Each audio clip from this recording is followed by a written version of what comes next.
एक तरफ supreme court of Pakistan का देखिए चीफ जस्टिस का, जिसको एक वफाकी वजीर सरेआम गंदी गाली देता है, क्योंकि जो आदमी इमरान खान के साथ खड़ा होगा ये मुख्तलिफ हीले बहानों से डोर हिलाने वाले उसको निकाल बाहर करेंगे।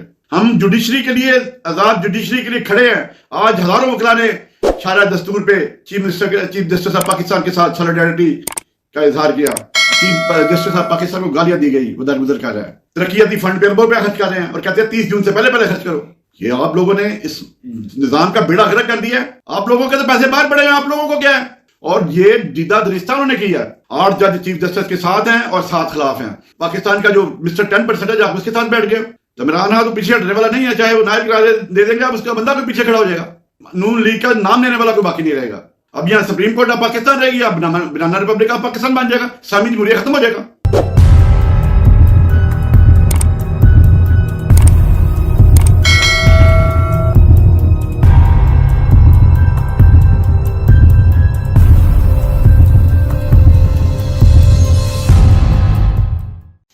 बिस्मिल्लाहिर्रहमानिर्रहीम। ख़वातीन हज़रात, गौहर सरफराज कुरैशी आपकी खिदमत में हाज़िर है और सलामत करता है। कल आज़ाद कश्मीर की हाई कोर्ट ने आज़ाद कश्मीर के प्राइम मिनिस्टर को तौहीन अदालत में till the rising of the court सजा देकर नाअहल कर दिया। एक तरफ सुप्रीम कोर्ट ऑफ पाकिस्तान का देखिए चीफ जस्टिस का, जिसको एक वफाकी वजीर सरेआम गंदी गाली देता है और चीफ जस्टिस ऑफ पाकिस्तान दरगुजर से काम लेता है। और दूसरी तरफ आज़ाद कश्मीर की अदालत आलिया ने फुल कोर्ट बना के वज़ीर आज़म ने अपॉलॉजी की before the court, unconditional apology की before the high court of Azad Kashmir. और जब ये तौहीन अदालत का कानून इसलिए बनाया गया है कि सिर्फ बंदे को कशन करना होता है कि आप ठीक हो जाओ, माजरत कर लो। जब एक बंदा माजरत कर लेता है तो क्या हक पहुंचता है। और जिन्होंने ये करवाया है डोर हिलाने वालों ने, क्योंकि वो अब इसके बाद चीफ मिनिस्टर गिलगित-बल्तिस्तान की बारी है। ये मैं आपको एडवांस बता रहा हूं, क्योंकि जो आदमी इमरान खान के साथ खड़ा होगा ये मुख्तलिफ हीले बहानों से डोर हिलाने वाले उसको निकाल बाहर करेंगे। और जब सुप्रीम कोर्ट में जाकर उसने अपील की तो सुप्रीम कोर्ट ने कहा जी आपको तो 6 महीने तक ज्यादा जेल भेज सकते हैं। और ये जजों का इख्तियार है। हम जुडिशरी के लिए, आजाद जुडिशरी के लिए खड़े हैं। आज हजारों वकला ने शारा दस्तूर पे चीफ जस्टिस ऑफ पाकिस्तान के साथ सॉलिडारिटी का इजहार किया। हजारों वकला ने कड़ती धूप में। लेकिन उसके दूसरी तरफ देखें, चीफ जस्टिस ऑफ पाकिस्तान को गालियां दी गई, उधर उधर कर रहा है। इवन कि आज जो पंजाब के इलेक्शन का मामला है उसमें भी अभी इसने ना प्राइम मिनिस्टर को नोटिस दिया है ना कैबिनेट को दिया है। हालांकि चाहिए यह था कि चीफ जस्टिस ऑफ पाकिस्तान की यह बुनियादी जिम्मेदारी थी कि इनको कंटेम्प्ट नोटिस देता। वो तो सही क्रिमिनल कंटेम्प्ट किया उन्होंने। दीदा दरिश्ता पैसे नहीं दे रहे, तरक्याती फंड पे अरबों रुपया खर्च कर रहे हैं और कहते हैं 30 जून से पहले खर्च करो। ये जब उतरोगे ना प्राइम मिनिस्टर तो फिर पता चलेगा कितने भी इसमें 100 होता है। ये आप लोगों ने इस निजाम का बेड़ा गर्क कर दिया है। डॉलर ने कहां से कहां चला गया। आप लोगों के तो पैसे बाहर पड़े हैं, आप लोगों को क्या है? इंतहा है ये। मैं तो समझता हूं कि मैं अपना ही क्यों आपको वाकया सुनाता हूं। मैं वीआईपी लॉज में ड्यूटी कर रहा था तो एक यूएई का एम्बेसडर आ गया तो मुझे कहता है व्हाट इज योर सैलरी। तो मैं इंस्पेक्टर था, इस वक्त 900 रुपया मेरी सैलरी थी।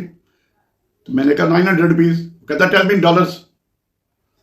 मैं कहा $300। तो कहता फिर उसने उर्दू में कहा सो जाओ। मुझे उसने ऑफर की कि मैं आपको $3000 देता हूं, मेरे साथ यूएई में चले चलो। लेकिन मेरे वाले साहब ने अल्लाह ताला ने करवट जन्नत दे, मुझे नहीं जाने दिया, मैं नहीं गया। और यहां जो बताने की बात यह है कि हमारी अभी मेरी पेंशन है, अच्छी खासी पेंशन है। पाकिस्तान में कम ही लोगों की इतनी मिलती होगी, लेकिन अभी हम वही उसी डॉलरों में चल रहे हैं। 37 साल की नौकरी करने के बावजूद $300 से $500 हो जाएंगे, 500 से 1000 हो जाएंगे। 1000 किधर आ गया? तो करेंसी श्रिंक हो गई है, $290 का डॉलर हो चुका है। तो ये तो $1000 भी नहीं बनता, बल्कि $500 भी रहने नहीं बनता, जो जिस हिसाब से ये $600 बनते होंगे। तो ये हमारी करेंसी की वैल्यू है।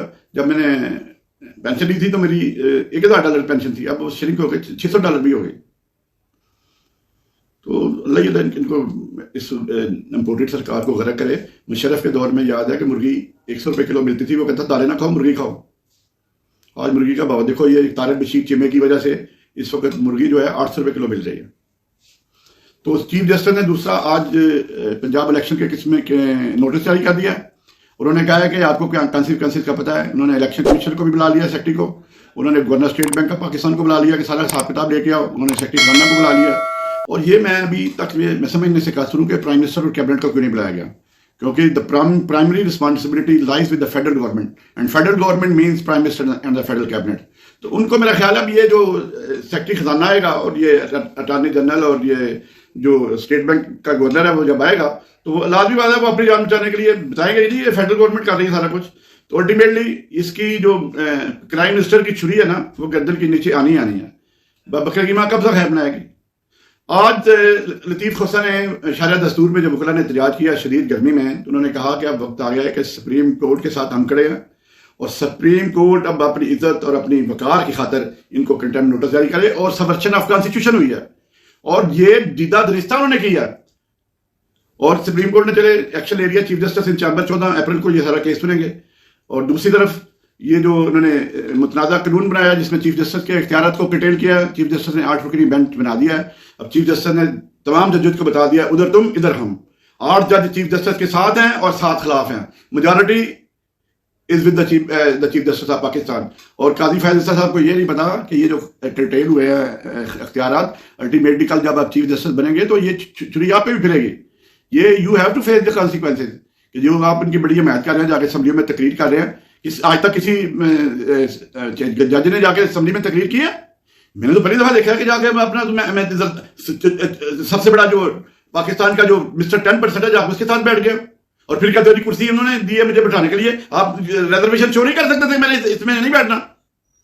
तो ये बड़ी अहम डेवलपमेंट है। कल केस लग गया है। ये जो कौमी असम्बली ने कंट्रोवर्शियल एक्ट पास किया, एक्ट तो कर ही नहीं सकते, ये कॉन्स्टिट्यूशन के जरिए अमेंड हो सकता है, ये स्टार्ट डाउन हो जाएगा। और मैं हैरान हूं कि चीफ जस्टिस ने यहाँ पे मसले में अभी तक डिसाइड नहीं किया। डिसाइड करके इनको फारग करो, इनको इस गवर्नमेंट में फारग करो जिन्होंने इंतहा की हुई है, जिन्होंने आहर उठाई हुई है। ये सिर्फ ये चाहती है कि हमारे खिलाफ इमरान खान हमारे खिलाफ एक्शन न ले। तो इमरान खान तो पीछे हटने वाला नहीं है, चाहे वो नायब दे देंगे आप उसका बंदा भी पीछे खड़ा हो जाएगा। तो ये जो आप कर रहे हैं अल्टीमेटली ये you are the loser. Election में आप इसलिए नहीं जा रहे कि पंजाब में इस दफा आपको ऐसी शिकस्त होनी है कि नून लीग का नाम लेने वाला कोई बाकी नहीं रहेगा। बड़ा कितनी देर अब डिले हो जाएगी। अब तो इलेक्शन होंगे ही होंगे। अब यहाँ सुप्रीम कोर्ट ऑफ पाकिस्तान रहेगी, अब बनाना रिपब्लिक ऑफ पाकिस्तान बन जाएगा, इस्लामी जमहूरिया खत्म हो जाएगा। फातिमा ज़ाद ये बातें बड़ी करनी जरूरी थी आपको। सुप्रीम कोर्ट में डिवीजन का आज बिल्कुल क्लियर हो गया, लार्जर बेंच बना दिया है। चीफ जस्टिस ऑफ पाकिस्तान ने ये कंट्रोवर्शियल एक्ट पे जो जिसमें चीफ जस्टिस ऑफ पाकिस्तान के पावर्स को कर्टेल किया गया है और 8 जजेस हैं और वही जजेस हैं जो चीफ जस्टिस ऑफ पाकिस्तान के साथ हैं, जिनके साथ खड़े हैं, आइन के साथ खड़े हैं, जमहूरियत के साथ खड़े हैं। और जो रेस्ट ऑफ द जजेस हैं उनके मतलब क्या जो ये जो एडिशनल जजेस लगे हैं तो चीफ जस्टिस साहब को चाहिए फारग करें इनको तो बिल्कुल फारग करना चाहिए। ये जिस तरह के जब आप बेंच में नहीं बैठे how can you right the decision, ये तो मेला फाइडी है, सीधा सीधा मिसकंडक्ट के जुमरे में आता है। और दिन आजाद इसी के साथ इजाजत दें। इंशाअल्लाह ताला आने वाले दिनों में बेशक होगी, फिर बात होगी। दुआ में याद रखें। अस्सलामु अलैकुम व रहमतुल्लाहि व बरकातुहू।